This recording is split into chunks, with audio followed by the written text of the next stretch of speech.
Nakalagay kasi dito, any person arrested or detained under custodial investigation shall be allowed visits by conferences or any member of his immediate family or any medical doctor or priest or religious minister chosen by him or by any member of his immediate family or by his counsel. Okay, hindi ko nahabaan kasi nga ma'am, I'll follow your advice. Ma'am, may penalty po to. Ang penalty nito, any person who obstructs, prevents, or prohibits any lawyer, any member of the immediate family or person arrested, detained, or under custodial investigation, or any medical doctor or priest or minister by his counsel or by his counsel from visiting and conferring privately chosen by him or by any member's immediate family with him, or from examining and treating him. Ma'am, by his choice at any time, I'll go back to the title at saka dun sa nakalagay. Nakalagay dito, hindi lang custodial investigation basta arrest or detained. So he was arrested and detained. So even if magdebate tayo na custodial investigation ba yun o hindi, no? So ma'am, ang ano po dito, uh, ang penalty is imprisonment of not less than 4 years nor more than 6 years and a fine of 4,000 pesos. So ang question ko, meron na bang report dito sa arrest at kinasuhan ba si General Torre? Last question, ma'am. Tuwing magpapa-aresto lately, parang ang pinaka-effective si General Torre, di ba? So nung pina-aresto si Pastor Kibuloy, grabe yung mga nangyari at ginawa, di ba? Nung pina-aresto po si President Duterte, yun naman pinag-uusapan natin, nakita naman natin. Nung nag-hearing po ako tungkol sa tulay na sa Isabela na gumiba, hindi po nag-a-attend si Secretary Bonoan. Sinabi ko lang, kailangan ko pa bang i-designate si General Torre para kunin si Secretary? The next time, nag-attend na siya. So ito, tanong ko ma'am, pag nag-issue tayo ng supina at hindi siya mag-attend at kinontempt natin, pwede bang ang utusang kong hulihin si General Torre ay si General Torre? Kasi effective, no? Dinadaan ko lang sa biro, but I think of all his interviews and sa nangyari, this is my last point, ma'am. I'll submit to all my other colleagues. This is my point lang, ma'am. Nanonood kasi yung buong PNP. Nanonood yung mga teachers ng constitutional law, mga estudyante. Nanonood ang mga estudyante ng criminology. And di ba sabi nga nila, yung bata, hindi mo pwedeng turuan sa salita. Natututo yung bata sa gawa. So ganun din sa gobyerno natin. Pag sinabi nung mayor, no corruption, pero corrupt siya, ang dating sa mga department head, pwede mag-corrupt. Di ba? Pag sinabi ng COMELEC officer sa isang probinsya, no cheating, pero pinayagan niya yung cheating or vote buying, ang papakinggan ng tao, hindi yung salita, yung gawa eh. So kung mali yung pagka-aresto, nangangamba ako na especially sa lugar na walang internet, walang cellphone, baka ito yung masunod eh. Humihingi sila ng counsel nila o doktor tapos hindi pagbibigyan, no? And then the last point doon, ma'am, is that bakit kapag ka lower rank, meron pong isang vlogger, di ba, na PNP, na nagsorry na kaya parang okay, pero hinuli, tapos kakasuhan. I understand that. At magandang rule yon na pagka ikaw ay sundalo o pulis, ay hindi ka basta pwedeng, hindi ka pwedeng partisan, di ba? Pangalawa, kailangan bantayan mo sinasabi mo. But I'll give you two examples, ma'am. Bakit po si General Torre, kung ano-ano sinasabi sa kung ano-anong interview, hindi naman napapagalitan? So ang dating po sa lower rank, bawal partisan kung kalaban. Kung kakampi yung sinabi mo, pwede. I'll go to a non-partisan issue. And I respect this person very much. I think he's one of the best chief of staff, personal friend, etc. Kaya lang, as a former secretary of the DFA, I have to mention this, no?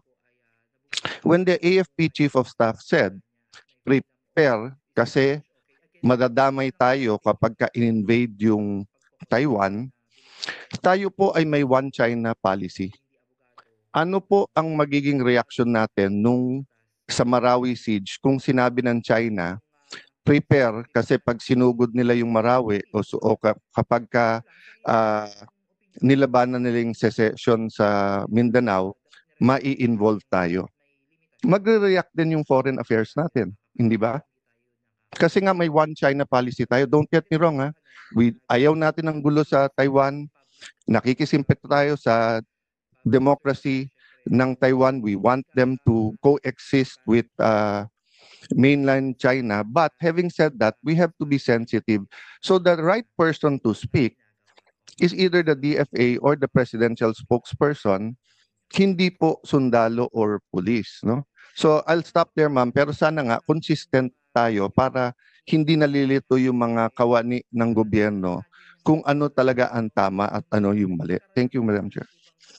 Maraming salamat, Senator Cayetano. Maliwanag na maliwanag ang inyong pag-unawa at pagbabalangkas nung sub judice pati yung executive privilege kasi naging cabinet member nga kayo at talagang may limitasyon yon.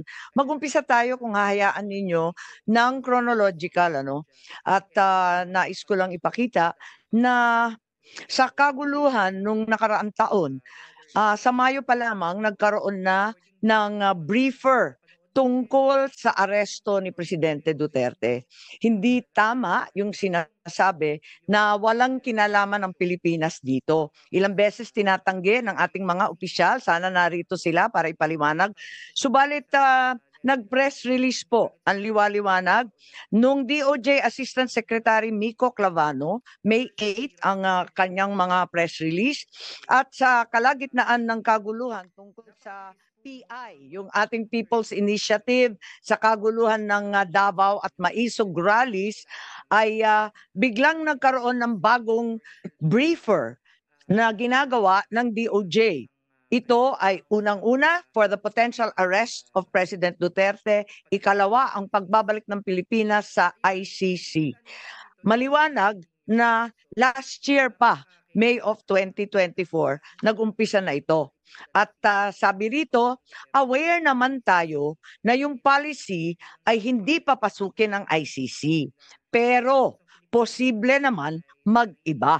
So, yun ang nakakaabala dito. Mayo pa lang, pinaplano na yata ito. At kahit sinasabi ng ating kagalang-galang Secretary of Justice, sana narito siya, sabi niya, labas-masok ang dayuhan sa Pilipinas. Libo-libo sila, daan-libo pa ang pumapasok na waring di natin nalalaman.